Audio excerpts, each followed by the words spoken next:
Hey everybody, this is Pastor Chris. I'm coming to you live from Lexington Park Baptist Church. This is PC Studios, and it is March the 30th, 2023. How in the world are you doing today? I hope you're blessed. I hope you're highly favored by God, and good to be here with you on this program. So, man, it's spring's on its way, Easter's on its way. We're almost in Holy Week, you guys. This Sunday is Palm Sunday. Just want to encourage you with Palm Sunday. What a great time. I know our alignment doesn't always work with the calendar with the Passover. But I just want to encourage you right now to think, though, we celebrate this moment, though, just like we do Christmas, and we don't know that Christmas is really when Jesus was born, that we celebrate this moment. It's sacred. It really is. And represent the scriptures of when Jesus came into town to put his face, his eyes, his purpose, his heart towards the cross and towards the resurrection for you and me. What a beautiful story. It's the most changing historic story upon the face of the earth. So next week, Palm Sunday starts it off. Then we will have the Living Last Supper, which will be on Maundy Thursday, which is Thursday of Easter week. Then we will have Easter sunup service, where we'll have a breakfast this year instead of a sunrise service. And that will be at 8:15. You need to be here. And then we will worship at 10. I'm looking forward to spending time with you all. And this and Christmas, Easter and Christmas. I know we call it Creasters, those people that only come to Christmas and Easter. Look, there's just something exciting about Easter and Christmas. Anyway, I love it. I'm looking forward to spending time with you. I will never forget the Easter of COVID where we did not get to worship in person. What an eerie feeling that was. Just everything was out of place. We worship our great God. So we will see you this whole week. So let's get with it today. We've been talking about the God that doesn't call you to play it safe. And we looked at Peter walking on water. So the question I have for each person is, if Jesus said, come to you, would you get out of the water? Now you may say, where are you getting that from, Chris? Good, thanks for asking. We're going to look at Matthew chapter 14. And I'm going to read, he's walking on water. We know then in verse 27 he says, immediately Jesus said to them, because they're afraid, they think they've seen a ghost, have courage, it is I, don't be afraid. And then 28, Lord, if it is you, Peter said, command me to come on the water. And Jesus said, come. That's verse 29. Jesus said, come. If Jesus said, come to you, what would you do? What would you do? It's a question each and every one of us must ask. If Jesus calls you out of the boat, because let's metaphorically here, we're all on a boat. You're in a pew, you're in the church, you belong to Jesus. All right, he doesn't just call us to get saved and then it ends. What's he called you to? And then I would say it doesn't always stay that way. Like, you don't just say, okay, he's called me to be saved, I'm done, I'm going to die and go to heaven. We've talked about this. That's not the calling of God. He's going to have, and the calling of God might be big and permanent, but also it's going to be specific and ongoing and individualistic towards you because your giftedness. And it may change. It may not be always the same. For example, I'm called to be pastor. But I'm called to do multiple things within that role he called me to, within that calling of my life to be a preacher. I must constantly listen to God's voice and hear what he's saying to me. So must you. So it can change what we do and how we respond. So in this story, Peter got out. Peter asked the question, Lord, if it's you, tell me to come. And then Jesus calls him on it. Okay. You going to follow me? Come on. And we already talked about this. Nowhere in the scriptures will you ever find Jesus saying, come follow me, or come do something, and he calls you to play it safe. Not there. Don't be afraid. I'm always with you. Come, deny yourself, take up a cross. Come, let the dead bury the dead. Come, give up all your possessions and follow me. Come follow me and leave your mother and your father and your brother and your sister and your husband and your wife and your children, and come follow me. I mean, on and on the list. It's not easy. Come follow me. I'll make you fishers of men. possible rejection, possible denial of family, possible death, denying of self, possible hurt, realizing death is not it. This worldly stuff, possessions are not everything. Never will God call you to comfort. Things may be comfortable. Things may at moments have goodness because God does want to bless us, and God is good, no doubt about it.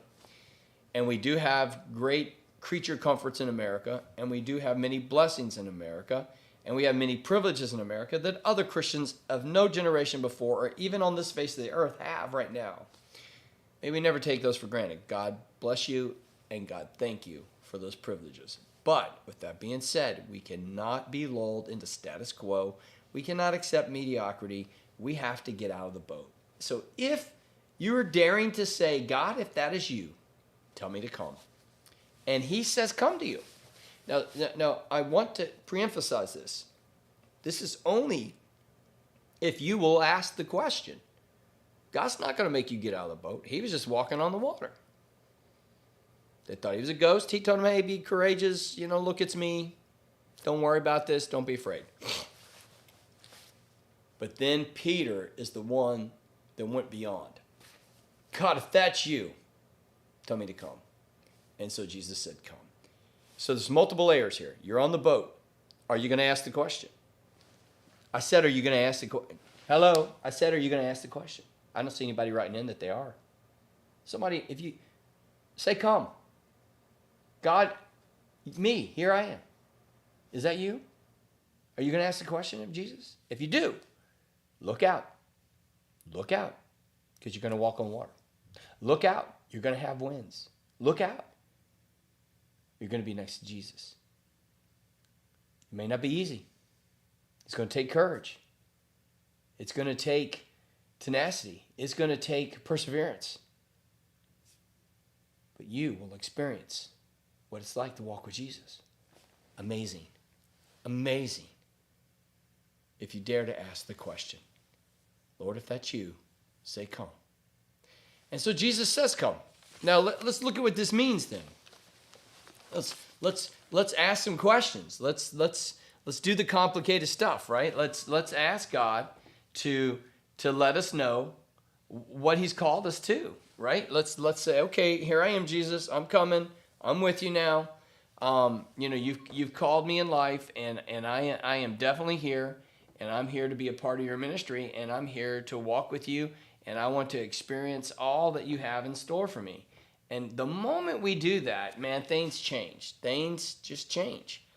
And so maybe God will call you to be a missionary, a preacher, or to be on mission for him to some degree. Now, we can say someone else can do that, or we can say, here I am. We can hear God say, hey, I want you to start tithing. I want you to start giving generously. I want you to give sacrificially. We don't like to hear that. We don't like to hear that God says, give us everything, right? But what if God asks you to do that? Not me, God. Have you seen my finances? Have you seen my checkbook? I can't give you 10%. I can't sacrificially give. Maybe you can't. But what if God calls you to come? I've never had a day where I didn't have a meal on the table or have a roof over my head, no matter what I gave or didn't give. But I would tell you this, I felt much better about myself when I gave, because I knew I was contributing to God's kingdom. Give. So I want you to forgive that person. And we're saying, come on, God, I didn't ask you this question to tell you, for you to get on me and hurt my feelings and tell me I have to forgive somebody. Come on, man. Do you know what they did to me? He knows what they did to you. Father, forgive them, for they know not what they do. That's what he said. Demonstrating my love for you while you were sinning. I died for you. Forgive like Jesus forgave. He's got it. He knows. Now, maybe the hard thing might be not only you forgive someone that hurt you, but maybe you need to go up to somebody and you need to ask for forgiveness. That's a tough one, isn't it, man? But come. If he says come, come. All right? So what about this? Maybe God says, I want you to go lead a Bible study, or I want you to host this event at your house, or I want you to have a small group at your home, or whatever it might be. Are you going to say, I don't know about that, God?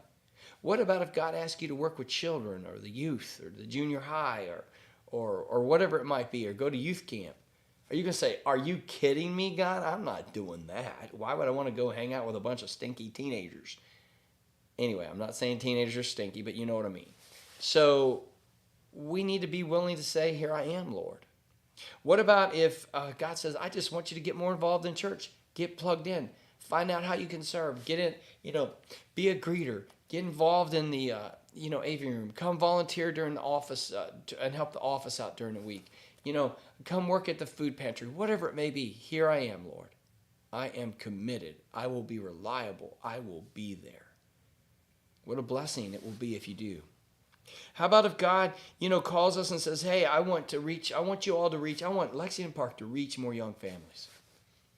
Which means you're going to have young ministries. You're going to have children's ministries. You're going to have nursery. You're going to have youth. And you got to have it manpower. You got to have the manpower there. You got to have the skill set there. You got to have people really going to invest in. You got to reach out to people. You're going to have to share the gospel. You got to reach these young families. You're going to have community events. Are we really going to do that? Or are we going to sit back and say, you know what, that's not me. Yeah, I want that, but I'm not going to invite people. I'm not going to give them my time. I'm not going to do that. That's what a lot of churches do. Let it not be us. Maybe God will call us to renovate. I talked about renovating the sanctuary or building a parking lot, and we're going to go, man, that costs too much. Besides, I have a pew to sit in already, and the sanctuary is not full. I have a parking space. I don't care about other people. They can walk or they can do whatever. I just don't care, right? But is that what God wants us to do? No. When that day comes, we say, here I am. Building an elevator. Somebody brought up that. Building an elevator. We need an elevator in this church forever. Provisions, vision, plan, figuring it out. We're nowhere close to that, but there's a need. What if God says, let's do this thing? What if God calls us to build some new buildings? Right? Do you see what I'm saying? What if we build the youth group to 100? Where are we going to put them? Good problems, right? Good problems. But would we say, not me, God? That's somebody else's problem. I'm not going to give to that. I don't want all those kids here anyway. They're just causing problems. I could care less. Let them go away. You see what I'm saying? We've got to be willing to say, yep, I'm going to step out. I want to see, maybe God will call you to change some habits, maybe some bad things that you're doing in your life, maybe just recreational things, maybe just, maybe God's going to ask you to give something up. You say, God, no, wait a minute. Wait. I like that. I like my Starbucks coffee, or I like to, do some of these sinful things. I mean, they're pleasures of the flesh, and I like them. Maybe God will ask you to stand up for your beliefs. Stand up for what he stands up for. And as you do that, maybe you'll say, you're not me. I didn't sign up for this. I don't want to be a bigot. I don't want to lose my job. I don't want people not to like me. I don't want to lose my neighbors. I mean, I have a reputation to keep. Excuses limit our faith. Fear limits our faith. How often do we think things like, I can't do that, or we can never do that, or we've never done that before, or this is not the Baptist way. Or God, I just simply cannot do that. I refuse to do that, God. I've never heard it that way before. I've never seen it that way before, and on and on and on. We limit our faith by how we think. Imagine if Peter said, I never walked on water before. I can't do this, God. Jesus, this is impossible, what you've asked me to do. What if he said, this is not the Baptist way, the Judeo way, right, in his day. This is not how the Jewish would do this, right? What if Peter said, I always fish, I always do the boat this way. This is exactly how we do it. This is an inconvenience for me. God, I don't want to do this. I don't want to change. Can you just come and get on the boat with us? You get the drift. And this is what we do, and we fail to ask the question, and then we fail to step out of the boat, and we fail to follow Jesus. We think we're doing right, but we're stuck in a boat, and we're doing things our own way instead of Jesus' way. I think we do this a lot. I'm not here to knock on anybody. I'm not here to condemn anybody. I do it too. I think as Baptists, we have a tendency to be people of the book, and we get legalistic. I think sometimes we put God in a box, and it's not convenient, or I don't think that's right, or I've always been taught that, or we've always done it that way, and we don't want God to be unleashed. It's time that we stop. Listen, it's time that we stop saying. It's time that we stop being afraid. It's time that we stop the fear. And it's time that we start saying yes to God. That we start saying yes to living for God. That we start saying yes to believing in God. That we start saying yes to the miraculous of God. That we start saying yes to giving for God. That we start saying yes to serving God. That we start saying yes to God. Yes. You called me to come, God? Yes. I'm going to get out of the boat. What an amazing thing that would be if Christians do that. So listen to Matthew 14. Lord, if it is you, Peter said, tell me to come to you on the water. And Jesus said, come. You know, Jesus never played it safe. He's on the water. And he calls us to be on the water too. I pray we won't play it safe. I pray that we'll come and follow Jesus. Have a great weekend, and I will see you here on Palm Sunday, and looking forward to a great week together. More information to come on all the activities. I did miss one, as I mentioned it earlier. We also will have a Saturday community concert at Park Hall True Holiness Church. I'm just so looking forward to spending Easter with you and with my brothers and sisters in Christ, even at other churches, as we celebrate our great God. Jesus is alive. Hey, remember these two realities. God loves you, and so do I. I will see you this weekend. God bless.